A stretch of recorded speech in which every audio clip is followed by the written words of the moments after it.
folks take care of each other. Bad things just don't happen in towns like Millersburg. All of that changed, unfortunately, though, on August 5th of 1989, when 17-year-old Tracy Kroh stepped off of her big sister's porch and vanished. Tracy Marie Kroh was born April 9th, 1972, to Ivan and Ellen Kroh. She was the baby of a family and small. She was described as a spirited girl with a bright smile and soulful eyes. She attended Halifax High School, where she participated in the yearbook, did artwork for the school newspaper, and she was a member of the National Honors Society. Teachers described her as shy, but extremely responsible. She had a close-knit group of friends, a steady boyfriend, and her own car. Tracy was excited to start her senior year and wore her class of 1990 ring proudly. So being so close to the river, Millersburg summers get muggy and buggy. August 5th, a Saturday, was no exception. Tracy spent the day running errands and working on projects. She had not been able to nail down a summer job, so much of her time was spent working on artwork for next year's school newspaper. That evening, Tracy had hung out with some friends in the gazebo of the Millersburg Town Square. It was a popular spot for teenagers because there really wasn't much else to do on a Saturday night.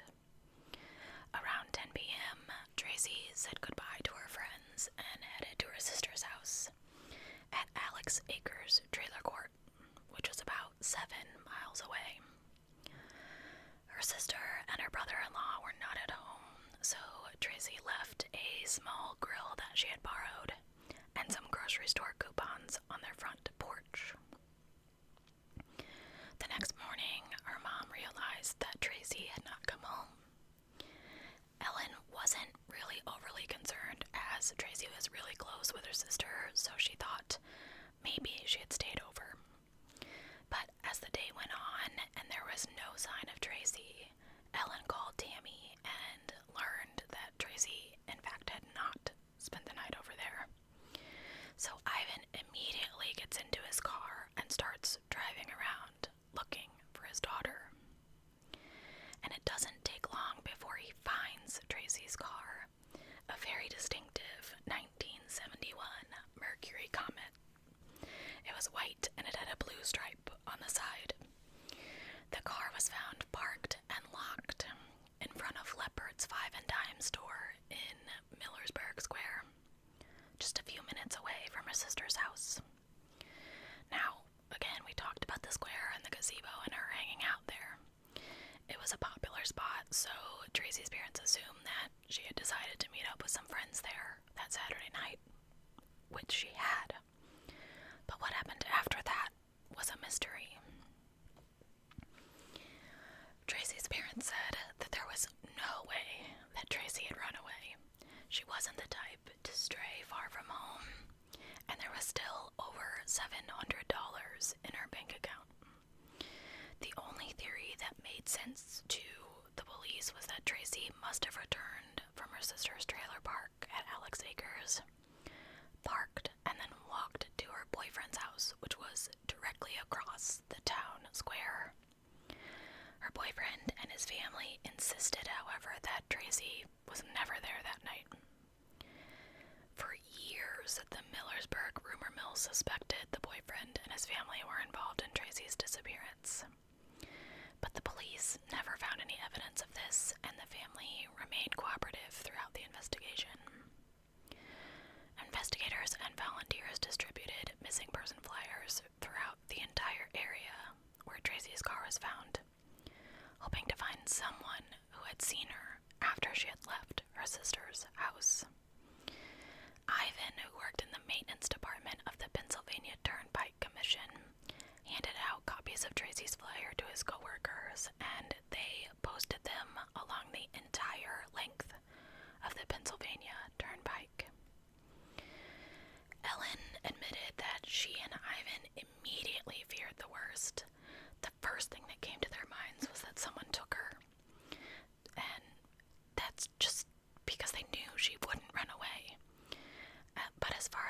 where she might be, Ellen said, all kinds of thoughts ran through my mind.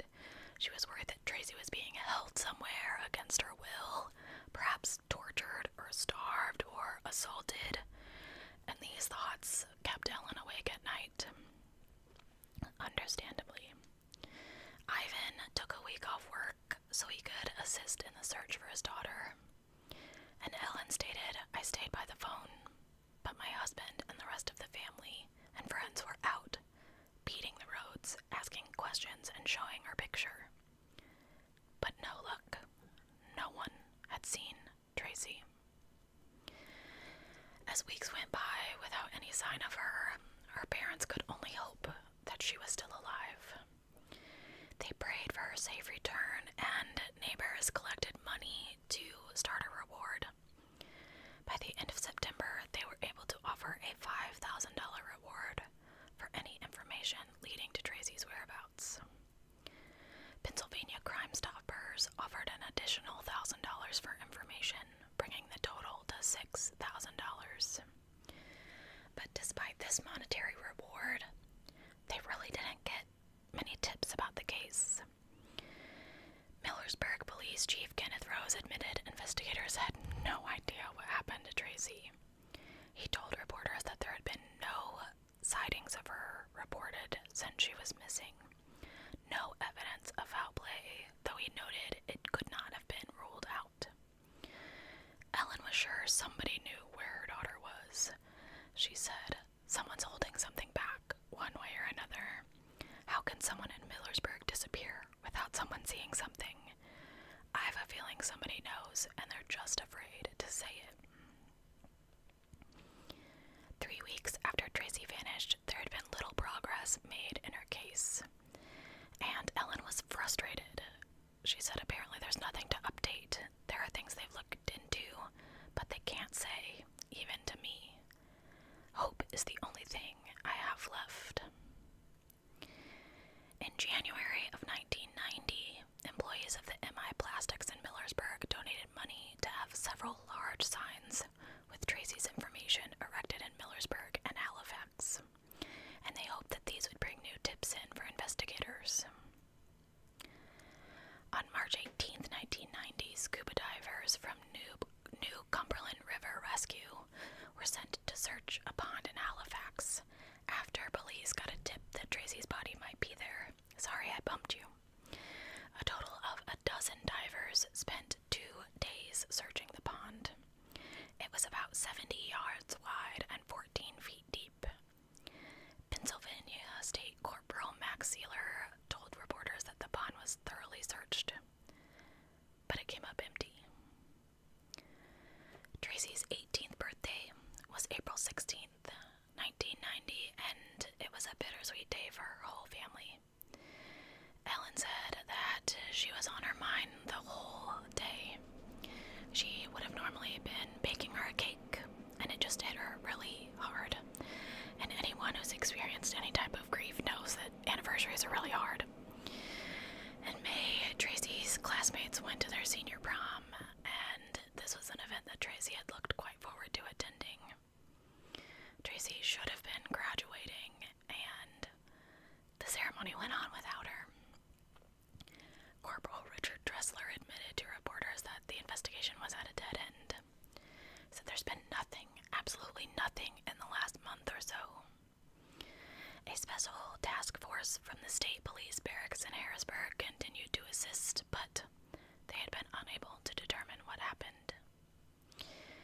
Ellen stated she still believed that someone was withholding evidence. I know darn well somebody knows something. By 1990, Tracy had been missing for an entire year, and police still didn't know what happened to her. Although investigators said that they couldn't rule out the possibility that she ran away, they said that it seemed unlikely, and she could have been a victim of foul play. Ellen was sure, though, that if someone had witnessed a struggle, if Tracy had been abducted by a stranger, someone would have seen it. So this led her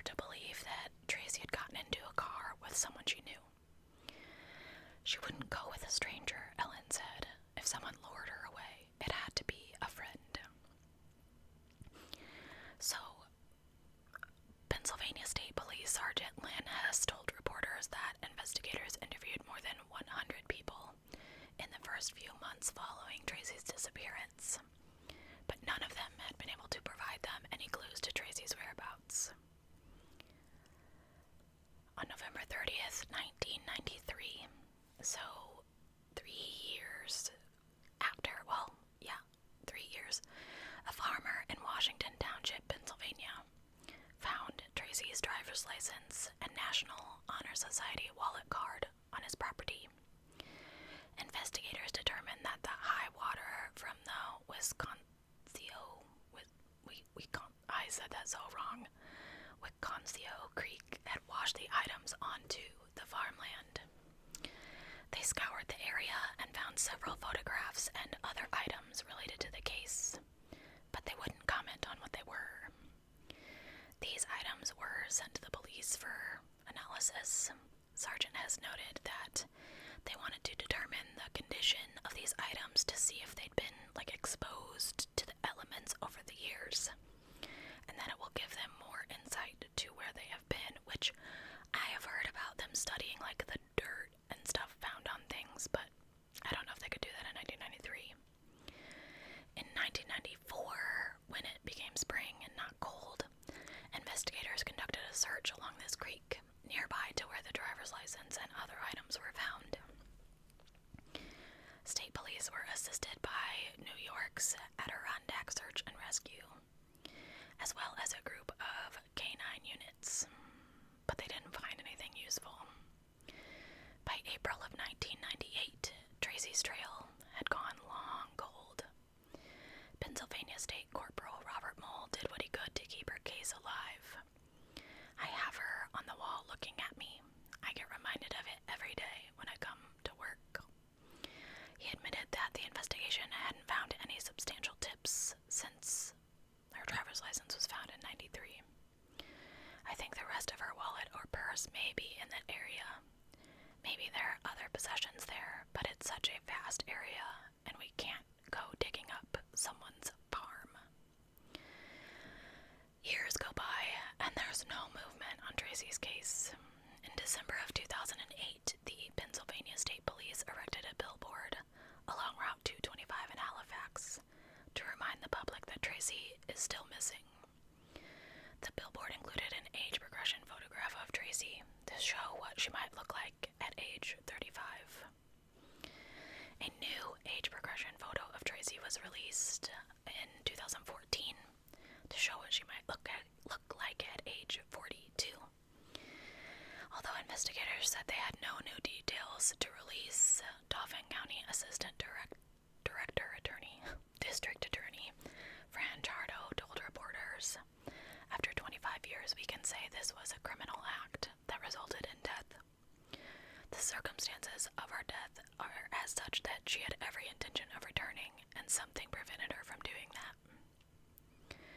In August of 2019, which this was so weird to me, y'all, 54-year-old Matthew Webster and Hallie Mallet, both of Halifax, were arrested and charged for perjury for lying to a grand jury that had been convened to investigate Tracy's disappearance. Hallie had initially told police that Matthew had discussed the assault and murder of Tracy with her in 2018. He denied that this conversation ever took place, and he was caught on wiretap coercing Hallie to change her testimony, which she did. Both Hallie and Matthew testified that they had no contact with each other prior to appearing in front of the grand jury, so the wiretaps were introduced as evidence, and they were both charged with perjury. But they were not ever charged in Tracy's disappearance. According to investigators, Hallie claimed that Matthew told her that he and some buddies had seen Tracy in Millersburg Square that night. She said Matthew had told her that it was just supposed to be an assault and then done, but it turned out to be more than that. Investigators searched a property in Halifax that had been owned by Matthew at the time of Tracy's disappearance, but they did not find anything related to the case. In May of 2022, Pennsylvania State Trooper Jeremiah Mistick stated that 89-year-old was under investigation for both Tracy's disappearance and the murder of his wife, Doris, as well as multiple sexual assaults. Warfel, who had been in prison since 2019, awaited trial on burglary charges, was found not competent to stand trial, and a judge ordered that he be released from custody. He had been friends with Tracy's parents for years and denied having anything to do with her disappearance. Tracy's sister Kim visited him in 2022 when he was in the hospital and secretly recorded the conversation. In it, he admits, "They put me in prison because I was connected to Tracy Kroh." He claimed he didn't kill her, but he knew who had, and he said that the killer had dumped her in a mine shaft. In March of 2023, Pennsylvania State Police spent 10 days conducting a controlled demolition of the home once owned by Warfel. They were hoping they would find Tracy's body on the property. A spokesperson noted that 2 canine teams certified in human remains detection assisted in identifying primary excavation areas. Members meticulously excavated and searched the property, but human remains were not discovered. Warfel told reporters that he hadn't been concerned because he knew they weren't going to find anything. No charges have been filed against him, and Tracy is still listed as a missing person. So let's talk about this for a minute. I personally think that it could very easily be either one of the people that I just told you about at the end of this video. So this Matthew guy said that him and his friends were hanging out and they saw her, which that makes sense to me. So she drove to her sister's house, dropped off the stuff that she needed to drop off. It's like 10 p.m. She drives back to the square, parks her car, gets out with the intention of walking across the street to the boyfriend's house. These men see her and they take her, and maybe they were just going to assault her, but it got a little heated and she ended up unalived. The only thing that I find very, very odd about any of that would be the fact that no one else has said anything. You know, this guy's like fluffing off to his girlfriend, making up stories or whatever. First of all, why would you claim to be involved in something like that if you weren't actually involved in it? Because exactly what could have happened did happen. She went to the police and told the police, hey, he said that he did this, and he said that he unalived her, and etc., etc. You don't joke about things like that. It's not freaking funny. So I don't know why. Like, do you think it makes you seem all big and bad? I mean, you're 54 years old at this point, dude. Like, give it up. You're not a stud.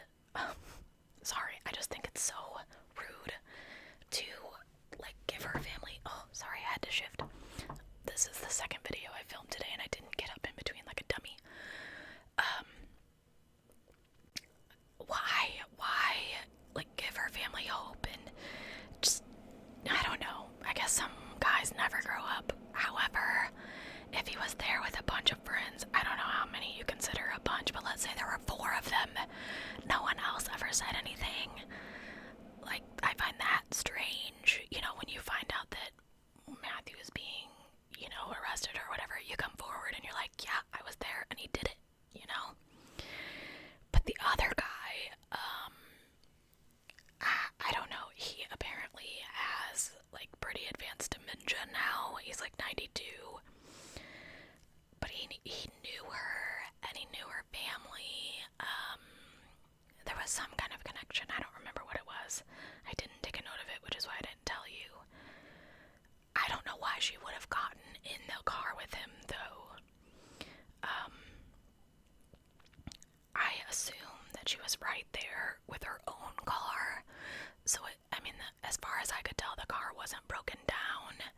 It was parked in a spot. She had her purse with her, like, you know what I mean? It wasn't as though someone attacked her and ditched the car. She, I think, intentionally parked it there. So why would she get in the car with this Warfel guy and go somewhere with him? He was so much older than her. And unless he was like, hey, your sister's hurt, get in the car, you know what I mean? He would have had to have come up with something really good, I think, in order to get her into his car. But, I mean, with people like that, who knows what he could have said? And the fact that he was already imprisoned for multiple other assaults and the potential murder of his wife leads me to believe that he was a shady kind of criminal dude and potentially got away with it for a really long time, since he was 80 something when he went to jail. I don't know. I don't really have an explanation as to where she could be. A smart killer doesn't hide a body on their own property. So that could be why he wasn't nervous when they were tearing down his house and excavating things, because he knew she wasn't there. Now, maybe there were extensive mine shafts in the area. I mean, let's talk. I've reported on a case where someone was found in a mine shaft. I 100% believe that Susan Powell is in a mine shaft somewhere and they just haven't found her. So, having been, like, in a town or seen a ghost town that was closed because of mine subsidence and it sinking and things like that, it's quite possible that she is somewhere that she will never be discovered, whether it has collapsed or no one knows where the entrance is, or there's no, like, maps of them still surviving after all this time. But I think it's absolutely terrible for her family. I always hate it when I have these unsolved cases for you, and I believe that I read that Ivan has passed, and people pass without ever knowing what happens to their family members. I know that some people believe that they're reunited. I hope that that was the case, and the case in many of these other cases that we've talked about, so that they could actually find out what happened to her. I don't think that there's any hope at this point that she is still alive, so many years later. Sometimes I really do have hope that these people are just, like, in someone's basement somewhere, but this one has been so long. I do think it is strange that no one saw anything. However, it was quite late at night. Yes, it was a summer evening, but if she didn't drop the stuff off at her sister's house till like 10 p.m., and then went back with the intention of going to the boyfriend's house, I have to wonder if she always went to the boyfriend's house that late. I mean, he and his family said she wasn't there, so that to me really makes me feel as though she was abducted in the town square, which is crazy to me. But if it had been that Matthew guy and his friends, if they got her fast enough, maybe she didn't scream, maybe she knew him. I don't know. I couldn't find any connection. You know, maybe they were just talking or laughing or whatever, and they just managed to get her before she let any screams out, which is terrifying to think about at the same time. Anyway, I want to thank you guys so much for being here